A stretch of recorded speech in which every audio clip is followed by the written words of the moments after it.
మీ సొంతింటి కల ఇక ఎంతో దూరంలో లేదు. అపార్ట్మెంట్ ధరలకి లగ్జరీ విల్లాస్ ఇప్పుడు నెల్లూరులో నుడా మరియు రెరా అప్రూవల్ తో జాతీయ రహదారికి ఆనుకుని సిటీకి అతి దగ్గరలో బ్యాంక్ లోన్ సౌకర్యం కలదు. ఓపెన్ ప్లాట్స్ అవైలబుల్, అన్ని వసతులతో అందుబాటు ధరల్లో. గత 2 నెలలుగా స్టోర్లో ఉన్నటువంటి పేదల బియ్యం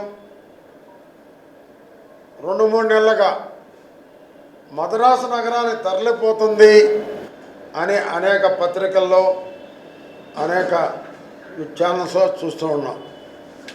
చూడటమే కానీ ఎవరు చేశారో ఈ రోజుకు కనుక్కోలేని పరిస్థితి. రీసెంట్గా సుభానగర్లో 5 లారీలు పట్టుకున్నారు. అది ఎమ్మెల్యే గారే, లోకల్ ఎమ్మెల్యే గారు, రూరల్ ఎమ్మెల్యే గారు పట్టించారు, సీతారెడ్డి గారు చెప్పి. అదే రకంగా కోవూరులో 2 సార్లు పట్టించారు మా ఎమ్మెల్యే గారు ప్రశాంత్ రెడ్డి గారు. మంత్రి గారి దృష్టి కూడా తెచ్చారు. మరి ఈ మొన్న పట్టుకున్న సుభానగర్లో 5 లారీల్లో 2 లారీలు మాత్రం స్టోర్ బియ్యం, మిగతా 3 లారీలు చెక్ చేయాలి సివిల్ సప్లైస్ అంటే డిఎం వాళ్ళు, అంటే ఏఎం టెక్నికల్ టీమ్ అంటే ఏఎం అంటే బాలాజీ నగర్ వాళ్ళు చెక్ చేయాలని చెప్పారు. గత నెల 20 చెక్ చేశారు. చెక్ చేసి ఆ బియ్యం స్టోర్ బియ్యం కాదు అని జాయింట్ కలెక్టర్కి ఒక తప్పుడు నివేదిక ఇచ్చారు. జాయింట్ కలెక్టర్ గారిని పక్కదారి పట్టించారు. బాలాజీ నగర్లో ఏఎం టెక్నికల్ వాళ్ళు చేసేది ఏంటండి, పలుకుబడి ఉంది. వాళ్ళకి ఇవ్వాల్సిన ఎంఎంఐ వెళ్ళిపోతుంది. పూర్తిగా అది మామూలు బియ్యం 3 లారీలు అంటే 90 టన్నులు, 90,000 కేజీలు. మరి 2 లారీలు ఉన్నాయి కదా స్టోర్ బియ్యం, అవి 90 టన్నులు అంటే 900 కేజీలు. అవి పట్టుకున్నారు. ఆ గోడౌన్స్లో వాటిని సీజ్ చేశారు. మరి ఈ 3 ఏం చేశారు? రాజకీయ పలుకుబడి ఉపయోగించి బాలనగర్లో ఏం టెక్నికల్ని అడ్జస్ట్ చేసుకొని మామూలు బియ్యంగా చిత్రీకరించి జాయింట్ కలెక్టర్ ముందు పెట్టారు సివిల్ సప్లైస్ వాళ్ళు. నామమాత్రంగా పట్టుకున్నాం కాబట్టి 10,000 ఒక లారీకి ఫైన్ వేసి పంపించారు. ఎంత దుర్మార్గం అని అడుగుతున్నా. మీరు పట్టుకుంది ఎక్కడ? ఒక మహేష్ రెడ్డి అనే వ్యక్తిని పట్టుకున్నారు. వాడెవడో ఒకడు బినామీ బ్రోకర్. ఏదో అప్పుడప్పుడు ఒక తూతూ మంత్రంగా ఒక లారీ పట్టుకోను, అర లారీ పట్టుకోను ప్రజల ముందు డూప్ చేస్తున్నారు ఈ సివిల్ సప్లైస్ అండ్ విజిలెన్స్. నేను ఒకటే అడుగుతున్నా, నెల్లూరు జిల్లా వరకు పేదల బియ్యం 10,600 టన్నులు. అదే రకంగా తిరుపతి జిల్లా, అదే రకంగా ప్రకాశం జిల్లా, 3 జిల్లాల్లో నాకు తెలిసి ఒక వ్యక్తి ఈ 3 జిల్లాలో స్మగ్లింగ్ చేస్తున్నారు. నాకున్నటువంటి ఒకటే దృక్పథం, మా తెలుగుదేశం పార్టీకి చెడ్డ పేరు రాకూడదు, మా ముఖ్యమంత్రి చంద్రబాబు నాయుడుకి చెడ్డ పేరు రాకూడదు, అదే రకంగా మా లోకేష్ గారికి రాకూడదు, పవన్ కళ్యాణ్కి రాకూడదు, ఎమ్మెల్యేలకు రాకూడదు, మంత్రులకు రాకూడదు. ఇదే నా నినాదం.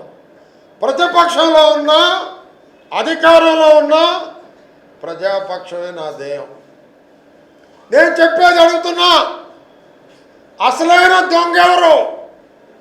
దీని వెనక స్మగ్లింగ్ వెనక నడిపేటటువంటి దొంగ ఎవరు? ఆ స్మగ్లర్ ఎవరు? ఆ పొందకుక్క ఎవరు? దమ్ముంటే బయట పెట్టమంటున్నాను ఈ సివిల్ సప్లై అధికారుల్ని. మీరు లోపడి అమ్మెమ్మె తీసుకొని వందల టన్నులు ఈరోజు మద్రాసు నగరాన్ని పంపిస్తున్నారు. తిరుపతి జిల్లాలో ఒక బ్రోకర్ వాడు మొన్నటి దాకా ఎన్నికల్లో ఒక వార్డులో ఒక టీముకి నాయకత్వం వహించిన వాడు తిరుపతి జిల్లాలో ఏజెంట్, ప్రకాశం జిల్లాలో ఒక ఏజెంట్, ఆడ కనగిరిలో ఆ ఎమ్మెల్యే దగ్గరికి వెళితే ఉగ్ర నరసింహారెడ్డి తరుముకున్నాడు ఇక్కడ అన్నీ జరగవని. ప్రతి నియోజకవర్గానికి రింగ్ చేసి ప్రతి స్టోర్ వాళ్ళు పలానా వ్యక్తికే ఇవ్వాలి మిగిలిన బియ్యం అంటే ఆయన తీసుకొచ్చి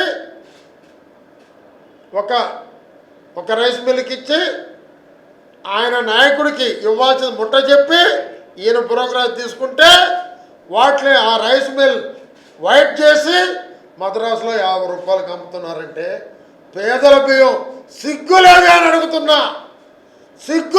అడుగుతున్నా. ఏం చేస్తుంది సివిల్ సప్లై, ఏం చేస్తున్నారు విజిలెన్స్? దమ్మున్నా మీకు? నేను చెప్తున్నాను, మీరు మొన్న ఏఎం టెక్నికల్ బాలాజీ నగర్ వాళ్ళ చేత చెక్ చేయించారు, ఇవ్వాల్సిన ఎంఎంఏ ఇచ్చేశారు. వాళ్ళు కాదండి మంచి బియ్యం అని ఇచ్చారు. ఓకే, నేను చెప్తున్నా ఆ బియ్యం ఉంటే దమ్ము ధైర్యం ఉంటే సివిల్ సప్లైస్కి విజిలెన్స్కి దమ్ము ధైర్యం ఉంటే డిఎం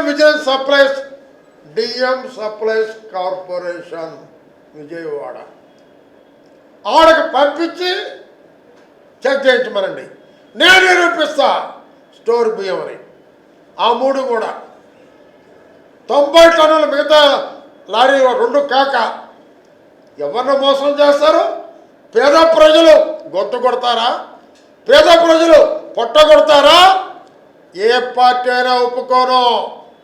తెలుగుదేశం పార్టీకి చెడ్డ పేరు వేస్తే ఒప్పుకోను. పవన్ కళ్యాణ్ గారు మిమ్మల్ని ఒకటే అడుగుతున్నా, సివిల్ సప్లైస్ మంత్రి మీ మనిషి, ఎంక్వైరీ చేయించండి. మీరు ఇటువంటి ఒప్పుకోరు, మా చంద్రబాబు అసలు ఒప్పుకోడు. ఎంక్వైరీ చేయించండి. ఆ పందుకొక్క ఎవరు, ఆ స్మగ్లర్ ఎవరు, ఆ దొంగ ఎవరు తేల్చండి, ప్రజల ముందు పెట్టండి. అందరికీ తెలుసండి, ఏ స్టోర్ని ఏలుతో కొట్టినా, ఏ స్టోర్ ముందు స్తంభాన్ని కొట్టినా క్షణాల్లో పేరు బయటకు వస్తుంది.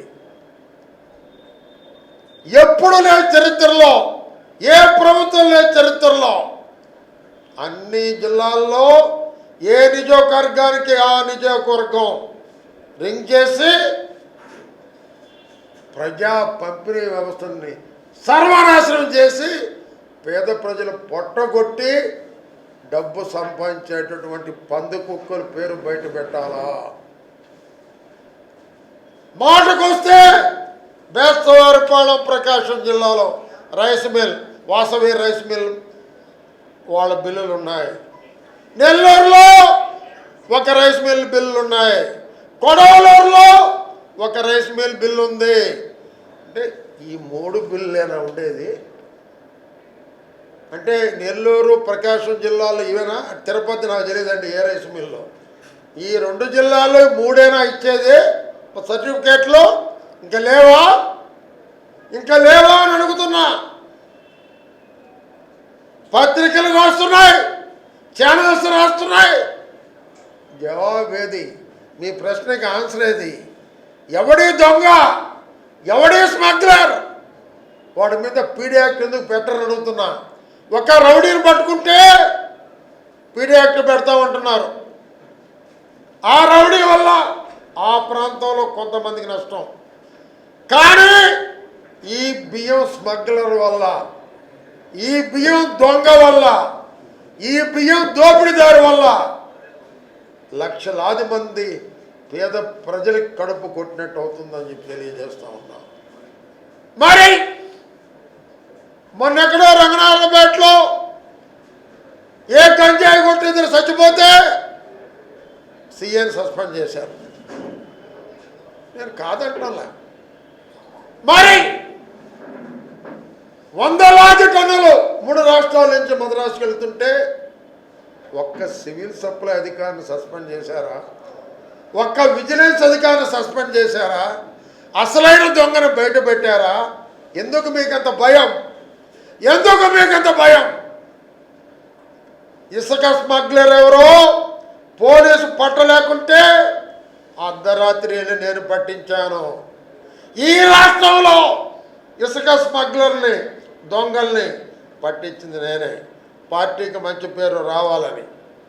మళ్ళీ నేను ఒకటి అడుగుతున్నా, సివిల్ సప్లై అధికారులని, విజిలెన్స్ వాళ్ళని, మీకు దమ్ము లేకుంటే, మీకు చావ లేకుంటే, వాళ్ళ భయం అయితే 4 రోజులు టైం ఇస్తున్నా, నాకు చెప్పండి.